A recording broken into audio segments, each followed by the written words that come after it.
Alright guys, a quick one. Here, I'll detail how to reset Google Maps on Android. So if you use the Google Maps often and you want to reset the Google Maps to delete all your search history or your saved location on the maps, then here's a video for you. So if at the end of this you found this offer informative, please don't forget to like and then subscribe. Now to reset Google Maps on your Android phone, just go ahead and search for the Google Maps on the app page. So I'm just going to search for maps. Then press and hold the maps. Once you press and hold the maps, then you should see the maps information here. Then go ahead and click on the information icon at the top right or app information. So this depends on your device. Is that you click on the app information or you click on the information icon at the top right.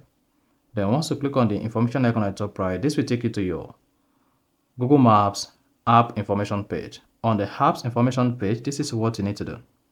First, you need to come here and click on disable. Then click on disable app. Once you click on disable and you disable the app, go back again and click on storage. Now under storage, locate and click on cache. Then once you click on cache, you have your cache cleared. Go back again. Then enable the Google Maps. Now once the maps is enabled again, go back and click on storage. Then on the storage page, locate and click on clear data.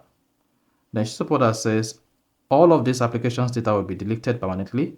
This include all file settings, account, and database. Then go ahead and click on delete. Then hang on. Once you have everything deleted, you're going to have the data deleted and then the cache deleted. You're going to hit the back button.